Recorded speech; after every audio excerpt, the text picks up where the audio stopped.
Je suis très engagé personnellement dans la lutte contre le réchauffement climatique. Alors, il y a des choses à prendre et d'autres à laisser. Mais enfin, je vais quand même me réjouir du réchauffement climatique qui nous permet dans nos jardins d'avoir des oliviers en nombre, également des figuiers ou des amandiers. Et d'ailleurs, ce sont les plantes de la Bible. Je vais vous réciter un psaume auquel je vous conseille de vous référer. C'est le psaume 127, dans lequel il dit, pas me tromper, « Ta femme sera dans ta maison comme une vigne généreuse, et tes fils autour de la table comme des plants d'olivier. » Vous voyez, c'est le bonheur parfait. Et donc, je pourrais aussi continuer en disant que heureux, bien heureux, le Loidet qui a planté un olivier dans son village et qui en savoure, grâce à notre ami Pascal Lemoine, le fruit ski, qui donne un goût éternel. La question s'est posée, est-ce qu'il y en avait autrefois à l'île de Ré?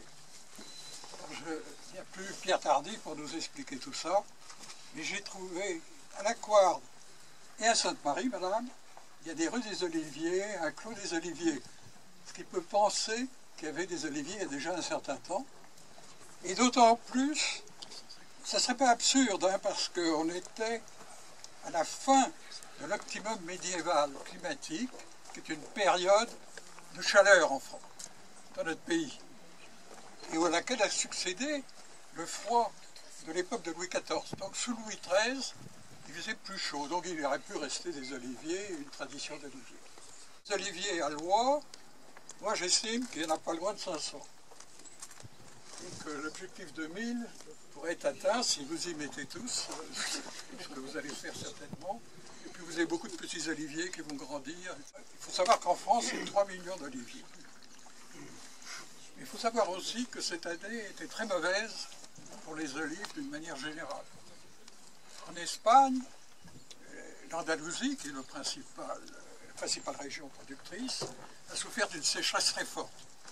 En Italie, il y a eu probablement la même chose qu'ici, c'est-à-dire la mouche de l'olive, et donc ils ont une production faible. Dans le Midi, c'est la même chose. Et nous, je pense que notre production cette année c'est varie suivant les propriétés, mais c'est inférieur à ce que ça a été l'année dernière. L'année dernière, j'ai eu 150 kilos, avec 7 ans.